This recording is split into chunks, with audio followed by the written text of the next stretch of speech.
नमस्कार दोस्तों, एक बार फिर से हमारे चैनल जौहर झारखंड टेक में आपका बहुत बहुत स्वागत है। दोस्तों, बाल विकास एवं शिक्षा शास्त्र की हम लोग पढ़ाई कर रहे थे और यहाँ पर हमने ऑलरेडी 4 क्लास आपको ले लिया है, आपको बता चुके हैं बहुत कुछ। और आज की इस वीडियो में मैं आपको बाल विकास के बारे में बताने वाला हूँ और साथ ही साथ दोस्तों हम लोग बाल विकास पे चर्चा भी करेंगे और इसके कुछ फैक्टर्स को जानेंगे। तो अगर आप चैनल में नए हैं तो इस चैनल को जरूर सब्सक्राइब करें, हमारे चैनल जौहर झारखंड टेक को सब्सक्राइब करें और टेलीग्राम का ग्रुप जो है जिसका नाम है दोस्तों जेटेट 2021, यदि आप जेटेट निकालना चाहते हो तो आप इस ग्रुप को ज्वाइन कर ले। यहाँ पर मैं आपको पीडीएफ फ्री ऑफ कॉस्ट आपको दे रहा हूँ, साथ ही साथ आप क्वेश्चन हमसे कर सकते हैं, क्वेश्चन का भी जवाब आपको यहाँ पर मिलेगा। ये एक पब्लिक ग्रुप है जौहर झारखंड टेक का, जेटेट 2021 में आप लोग जाके जुड़ सकते हो। तो चलिए दोस्तों वीडियो को स्टार्ट करते हैं और बाल विकास क्या है इसको अच्छी तरह से समझते हैं। तो आगे बढ़ते हैं और आशा करता हूँ कि आपको ये वीडियो पसंद आएगी। तो देखिए दोस्तों, बाल विकास क्या है। बाल विकास जो है दोस्तों दो शब्दों से मिलकर बना है, बाल तथा विकास। देखिए आगे देखिए, 0 से 8 आयु वर्ग को प्रारंभिक बाल्यावस्था कहते हैं, यानी 0 से 8 वर्ष की जो के अंतर्गत जो भी बच्चे आते हैं वो बाल्यावस्था के अंतर्गत आते हैं। आगे, लेकिन बाल विकास के अंतर्गत बालक अर्थ गर्भावस्था से लेकर युवावस्था तक के बालक से लगाते हैं। लेकिन यहाँ पर कहा जा रहा है कि गर्भावस्था में जो बालक रहता है और युवावस्था में जो बालक रहता है, ठीक है, यहाँ इसका दोनों का जो विकास होगा वो बाल विकास के अंतर्गत ही आता है, ये इसमें कहा गया है। समझे आपको, यानी जो भी बच्चा गर्भावस्था में रहेगा तो लेकर युवावस्था तक का जो भी बच्चा रहेगा उसका भी जो भी विकास होगा वो बाल विकास के अंतर्गत ही आएगा। समझे। आगे देखिए, गर्भावस्था से मानव का जीवन आरंभ होता है। ये तो सभी जानते हैं कि गर्भावस्था से ही हमारा जीवन का आरंभ होता है। जब तक कि हम उसके बाद क्या हुआ, गर्भावस्था के बाद हम लोग का जितनी भी अवस्थाएं आती है उसके बाद हम लोग प्रौढ़ावस्था में जाते हैं और लास्ट में हमारा आता है वृद्धावस्था। तब तक मतलब जब तक हम लोग मर नहीं जाते हैं या मृत्यु पर्यंत तक ये सिलसिला जारी रहता है।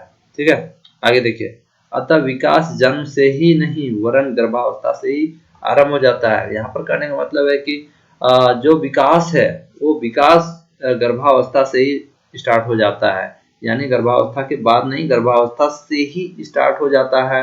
सो मृत्यु पर्यंत तक ये चलते रहता है, यही है विकास। आगे देखिए, विकास की इस प्रक्रिया में वह गर्भावस्था, शैशवावस्था, बाल्यावस्था, किशोरावस्था, प्रौढ़ावस्था आदि कई अवस्थाओं से गुजरते हुए परिपक्वता की स्थिति को प्राप्त करता है। यानी गर्भावस्था के बाद भी बहुत सारी अवस्थाएं आती है, शैशवावस्था, बाल्यावस्था, किशोरावस्था, प्रौढ़ावस्था, और सभी अवस्थाओं से गुजरते हुए एक बालक जो है या एक शिशु अपने परिपक्वता को प्राप्त करता है। आगे बढ़ते हैं, विकास में होने वाले परिवर्तन। देखिए, मुख्यतः आयु बढ़ने के साथ साथ विकास में कुछ निश्चित परिवर्तन दिखाई देते हैं, जिससे आकार में परिवर्तन, अनुपात में परिवर्तन। यानी दोस्तों, आकार में परिवर्तन कहने का मतलब ये है कि आप देखते होंगे जब भी बच्चा 1 साल का रहता है, 1 वर्ष में जो बच्चा होता है उसका क्या होता है, उस 1 वर्ष के शिशुओं की जो लंबाई होती है उसमें 50% की वृद्धि होती है। ठीक है, 1 वर्ष में 50% की वृद्धि होती है। लेकिन यही दूसरे साल में जो होती है, दूसरे साल में क्या हो जाती है, दूसरे साल में 75% की वृद्धि हो जाती है। यानी आकार में परिवर्तन हो रहा है, 50 से 75 हो गया। और फिर 5वें माह में इसी को अगर देखा जाए, 5वें माह में क्या होता है, 5वें माह में 2 गुनी, ठीक है, 2 गुनी हो जाती है और 1 वर्ष में 3 गुनी, 1 वर्ष में 3 गुनी। समझ रहे हैं बात को। यहाँ पर देखिए, पहले वर्ष में 3 गुनी, ठीक है, पहले वर्ष में 3 गुनी और 5 माह में 2 गुनी हो जाती है। आप समझ गए। बाद में आप देखेंगे, बाद में यदि आप देखें तो बाद के 2 वर्ष होते हैं, 2 वर्ष, बाद के 2 वर्ष में यह बाद का जो 2 वर्ष होता है इसमें ये 4 गुना हो जाता है। समझे, 4 गुना इसका परिवर्तन हो जाता है, मतलब बढ़ जाता है। अब देखिए, लंबाई में वृद्धि का बात हो रहा है यहाँ पर, पहले 50%, 75%, फिर 5वें माह में 2 गुनी, 1 वर्ष में 3 गुनी और 2 वर्ष में 4 गुना परिवर्तन हो जाता है। अब देखिए अनुपात में परिवर्तन। अब अनुपात में क्या परिवर्तन होता है? बच्चे के आकार में वृद्धि के साथ साथ, जो बच्चा होता है उसका आकार की वृद्धि के साथ साथ शरीर के विभिन्न अंगों में वृद्धि विभिन्न गति से होती है। यानी शरीर के जो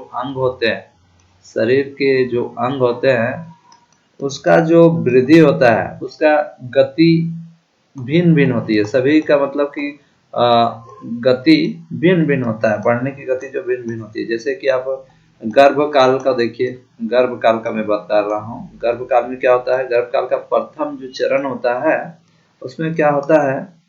सर्वप्रथम जो होता है सर्वप्रथम भ्रूण, यानी जो भ्रूण होता है, भ्रूण के सिर के विकास में तीव्रता होती है। सिर के विकास में तीव्रता होती है, समझ रहे हैं? तीव्रता होती है, ठीक है। मतलब कि तीव्र गति से उसका विकास होता है। लेकिन जन्म से शैशवावस्था में देखिएगा, शैशवावस्था तक सिर और अंगों का विकास तेजी से होता है। समझ रहे हैं बात को? गर्भकाल में क्या होता है? गर्भकाल का प्रथम चरण में सर्वप्रथम भ्रूण के सिर का विकास होता है, ठीक है। भ्रूण के सिर के विकास तीव्र गति से होता है, यानी भ्रूण के सिर का विकास तीव्र गति से होता है। और जन्म से शैशवावस्था तक सिर और अंगों का विकास तेजी से होता है। मतलब कि प्रथम चरण में क्या होता है? सिर्फ सिर का विकास तेजी से होता है, लेकिन जो ये जन्म से शैशवावस्था तक सिर और अंगों का विकास, यानी शरीर के और भी जो अंग है उसका विकास तीव्र गति से होता है। समझे बात को? अब आगे बढ़ते हैं। अब विकास का आधार क्या है? Foundation of development. तो यहाँ पर बात आती है हेरिडिटी, जिसको हम लोग वंशानुगत हिंदी में कहते हैं। वंशानुगत नहीं, वंशानुक्रम। वंशानुक्रम का सामान्य अर्थ है मनुष्य के जन्मजात गुणों से है। यानी इसका जो सामान्य अर्थ है वो मनुष्य का जन्मजात गुण है। यानी मनुष्य का जो जन्मजात गुण है अपने मम्मी पापा से जो प्राप्त होता है। मतलब कि अगर मम्मी बड़ी है, ठीक है, तो उसका बेटा भी बड़ा होगा, यानी लंबा होगा। और मम्मी छोटी है तो उसका बेटा भी छोटा होगा या उसका बेटी भी छोटी होगी। या मम्मी काली है या गोरी है तो बच्चा भी काला गोरा होगा। ये सब हो गया वंशानुक्रम, ये सब गुण है। उन जन्मजात गुणों को वह अपने माता पिता से प्राप्त करता है, वैसा ही उनकी संतानें होती है। मैंने जो बताया आपको कि यदि उसका पापा लंबा है, किसी भी बच्चे का पापा लंबा है तो उसका बेटा भी लंबा ही होगा। ऐसा हमेशा होता नहीं है, लेकिन सामान्यतः देखा जाता है कि वंशानुक्रम में यही होता है। किसी के पापा अगर काला है तो उसका बेटा भी काला ही होगा, या कोई गोरे हैं तो उसका गोरा ही होगा। ये सब है वंशानुक्रम। अर्थात बच्चे रंग, रूप, कद, भार एवं बुद्धि आदि में अपने माता पिता के अनुरूप ही होते हैं। यानी बुद्धि में भी ऐसा ही होता है, हल्का फुल्का। ऐसा नहीं है कि अगर कोई बहुत बुद्धिमान है तो उसका बेटा भी बहुत बुद्धिमान होगा। हल्का फुल्का तो गुण आता ही है, ये कहा गया है। आगे देखिए, इसी में है समान को जन्म देता है, विभिन्नता का नियम, प्रत्यागमन का नियम। ये सब 3 नियम है, ठीक है। ये सब 3 नियम है आपका। समान को जन्म देता है, विभिन्नता का नियम, प्रत्यागमन का नियम। देखिए अब समान को जन्म देता है, ये क्या है? इसको हम लोग ऐसे समझते हैं, इस नियम को हम लोग समानता का नियम भी कहते हैं, ठीक है। इस नियम को हम लोग समानता का नियम भी कहते हैं। और इसमें यह होता है कि जैसे माता पिता होते हैं वैसी उनकी संतानें होती है। मतलब कि जैसे ही उनके माता पिता जिस प्रकार होंगे, उसी प्रकार उसके बच्चे भी या संतानें होंगी। अर्थात बच्चे रंग, कद, भार, बुद्धि आदि में माता पिता के अनुरूप होंगे। ये तो मैंने अभी तुरंत बताया था। अब देखिए विभिन्नता का नियम। विभिन्नता का नियम क्या है? इस नियम को समानता का नियम नहीं कहते हैं, इस नियम को हम लोग विभिन्नता का नियम या भिन्नता का नियम भी कह सकते हैं। यह नियम यह बताता है कि जन्म से दो व्यक्ति पूर्ण रूप से समान नहीं होते हैं। यानी कोई भी बच्चे जो होते हैं, दो दो दो व्यक्ति, ठीक है, दो व्यक्ति जन्म से पूर्ण रूप से एक समान नहीं होते हैं, पूर्ण रूप से एक समान नहीं होते हैं, ठीक है। मतलब कि एक समान भले ही वो दिख जाए, एक जैसा दिख जाए, लेकिन उसका शरीर में कहीं ना कहीं अलग होगा, थोड़ा सा कुछ न कुछ चेंजिंग होगा। या हो सकता है कि ये बुद्धिमान होगा तो ये उतना बुद्धिमान नहीं होगा, ये हो सकता है कि थोड़ा सा अकलाता होगा, ये फ्लुएंटली बोलता होगा। मतलब कुछ ना कुछ चेंजिंग होना जरूरी है। मतलब जन्म से दो व्यक्तियों में पूर्ण रूप से एक समानता नहीं होती है, यही है विविधता का नियम। अब प्रत्यागमन का नियम देखते हैं क्या है। यह नियम बताता है कि बच्चे अपने माता पिता से विशिष्ट गुणों के स्थान पर, देखिए आप सोचिएगा कि कोई मम्मी पापा बहुत तेज तर्रार है तो उसका बेटा भी बहुत तेज तर्रार होगा, तो वो गलत है। इसमें यही कहा जा रहा है कि इस नियम के अनुसार ये कहा जाता है कि माता पिता के विशिष्ट गुणों के स्थान पर सामान्य गुण ही ग्रहण करते हैं। यानी उनके बच्चे जो होते हैं वो सामान्य गुण ही ग्रहण करते हैं। ऐसा नहीं है कि सचिन महान खिलाड़ी थे तो उसका बेटा भी महान खिलाड़ी बनेगा। कहने का मतलब है कि उनके कुछ गुण इसमें आएंगे, लेकिन सभी गुण नहीं आ जाएंगे। मतलब विशिष्ट गुण जो उनके जो जिनके लिए वे जाने जाते हैं वो गुण नहीं आएंगे, उनसे रिलेटेड थोड़ा मोड़ा आ सकता है। मतलब सामान्य गुण को ही ग्रहण करते हैं। वंशानुक्रम में मातृपक्ष और पितृपक्ष की कई पीढ़ियों से गुण के एक निश्चित मात्रा में बालकों में आते हैं। यानी मातृपक्ष जो है, मातृपक्ष से कुछ आएगा और पितृपक्ष से कुछ आएगा, एक निश्चित मात्रा में आएगा, एकदम निश्चित मात्रा में आएगा। ऐसा नहीं है कि माता का जो गुण है वो 100% यहाँ आ जाएगा और पिता का जो गुण है वो 100% आ जाएगा। मतलब कि 100% का कुछ गुण आ जाएगा, मतलब 35% या 45% इस प्रकार से कुछ आएगा। यही कहा गया है कि प्रत्यागमन का नियम यही है। यानी जो भी गार्जियन होते हैं उसके विशिष्ट गुण बालकों में न आकर उसके सामान्य गुण ही आते हैं, ये कहा गया है। ये प्रत्यागमन के नियम के अनुसार कहा गया है। देखिए दोस्तों, विकास के आधार में और एक टॉपिक है, वो है पर्यावरण। पर्यावरण यानी इन्वायरमेंट भी बहुत ही इंपॉर्टेंट रोल निभाता है विकास का आधार में। पर्यावरण का शाब्दिक अर्थ है संपूर्ण आवरण, ठीक है। मतलब संपूर्ण आवरण, इसका शाब्दिक अर्थ है संपूर्ण आवरण। इस शब्द का प्रयोग अनेक क्षेत्रों में किया जाता है, जिसमें दो प्रमुख है, प्रकृति और समाज। ठीक है, आगे बढ़ते हैं। प्राकृतिक यानी प्राकृतिक पर्यावरण से तात्पर्य स्थान विशेष की प्राकृतिक परिस्थितियों जैसे नदी, पहाड़, जल, वायु एवं तापमान एवं गति से होता है।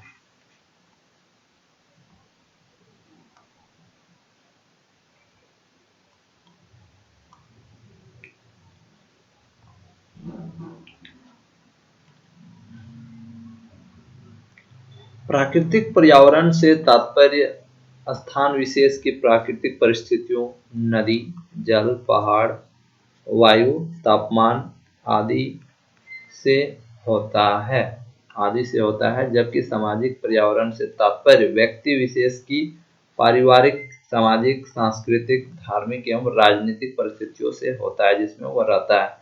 यहाँ साफ साफ पता चल रहा है दोस्तों, प्राकृतिक मतलब प्रकृति में आने वाले चीजें जैसे नदी, पहाड़, जल, वायु, तापमान, ये सब जो जो होता है वो प्राकृतिक पर्यावरण के अंतर्गत आता है। और सामाजिक पर्यावरण के अंतर्गत जो भी चीजें आएंगी वो है व्यक्ति विशेष की पारिवारिक, सामाजिक, सांस्कृतिक, धार्मिक एवं राजनीतिक परिस्थितियां आती है। आप समझ गए होंगे। आगे देखता हूँ। विकास का प्रमुख आधार वातावरण है। विकास का जो प्रमुख आधार है वो वातावरण है, जो सभी प्रकार से विकास को प्रभावित करता है। मतलब ये एक बहुत ही इम्पोर्टेंट रोल निभाता है विकास में, ठीक है। शारीरिक, मानसिक, संवेगात्मक तथा सामाजिक विकास का आधार उस बालक का परिवेश है जिसमें वो रहता है। यानी जो कोई भी बच्चा विकास करना चाहता है तो उसका शारीरिक, मानसिक, संवेगात्मक एवं सामाजिक विकास का आधार उस बालक का परिवेश होता है जिसमें वो रहता है। मतलब जिस परिवेश में वो रहेगा, जैसी परिस्थिति में वो रहेगा, वो उसी प्रकार उसका विकास होगा। अब देखिए अभिवृद्धि एवं विकास में वंशानुक्रम तथा पर्यावरण का प्रभाव।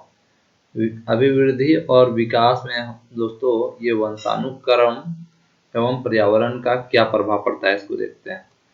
तो पहला है बालक क्या कर सकता है, दूसरा विकास क्यों नहीं कर रहा है, आदि प्रश्नों का उत्तर वंशानुक्रम और पर्यावरण में निहित है। मतलब अगर कोई बच्चे को हम लोग देखते हैं या बालक क्यों विकास नहीं कर रहा है, ठीक है, उसको हम लोग कैसे जानेंगे बालक क्या कर सकता है। अगर इसका उत्तर हम लोग ढूंढेंगे तो सारा उत्तर हमको यहाँ पर मिलेगा, वंशानुक्रम और पर्यावरण में मिल जाएगा। अब आगे देखते हैं। बालक वंशानुक्रम तथा पर्यावरण का उत्पाद है। यानी जो बालक है ये वंशानुक्रम यानी वंश एक पीढ़ी से दूसरे पीढ़ियां जैसी बनती है तो ये उसका उत्पाद है, तथा पर्यावरण का भी ये उत्पाद है। विकास के लिए वातावरण अधिक जिम्मेदार होता है। यानी किसी भी बालक का जो विकास होता है उसके लिए सबसे ज़्यादा जो जिम्मेदार है वो वातावरण होता है। यानी जिस वातावरण में रहेगा, जिस परिवेश में रहेगा, जैसे परिवेश में रहेगा वैसा ही वो बनेगा। लेकिन वातावरण के साथ साथ यदि वंशानुक्रम भी ठीक है तो इसको सार्थक दिशा मिलता है। यानी वातावरण के साथ साथ अगर इसका वंशानुक्रम भी ठीक है, यानी बच्चे का जो पापा मम्मी जो लोग हैं इनके जो वंश हैं ये लोगों का भी वंशानुक्रम अगर ठीक है तो इसको सार्थक दिशा मिल जाती है। यानी ये जो बच्चा है ज़्यादा डेवलपमेंट करने लगता है या ज़्यादा लाइफ में सक्सेस होता है। इसलिए बालक के विकास के लिए दोनों कारकों को समझना आवश्यक है। यानी दोस्तों वातावरण को भी समझना आवश्यक है और वंशानुक्रम को भी समझना आवश्यक है। अब देखते हैं दोस्तों विकास की अवस्थाएं। अब ये सब खत्म हो गया, अब विकास की अवस्थाएं दोस्तों ये बहुत ही इंपॉर्टेंट टॉपिक है। ये देखिए गर्भावस्था जो होता है गर्भधान से जन्म तक होती है। शैशवावस्था दोस्तों जन्म से 5 वर्ष तक होती है। बाल्यावस्था 5 वर्ष से 12 वर्ष तक होती है। किशोरावस्था 12 वर्ष से 18 वर्ष। युवावस्था 18 वर्ष से 25 वर्ष तक। प्रौढ़ावस्था 25 वर्ष से 55 वर्ष तक। वृद्धावस्था 55 वर्ष से मृत्यु तक होती है। तो ये हो गया विकास की अवस्थाएं, और नेक्स्ट वीडियो में हम लोग इसको पूरा डिस्क्राइब करेंगे विकास की अवस्थाएं क्या है, क्योंकि ये बहुत ही इम्पोर्टेंट टॉपिक है। और इसके बाद और कुछ 2 टॉपिक बनेंगे और ये पूरा चैप्टर खत्म हो जाएगा। तो दोस्तों वीडियो कैसा लगा कमेंट बॉक्स में कमेंट कीजिएगा, और अगर कोई भी कंफ्यूजन है तो जरूर कमेंट कीजिएगा। दोस्तों मिलते हैं नेक्स्ट वीडियो में, तब तक के लिए जय हिंद, जोहार।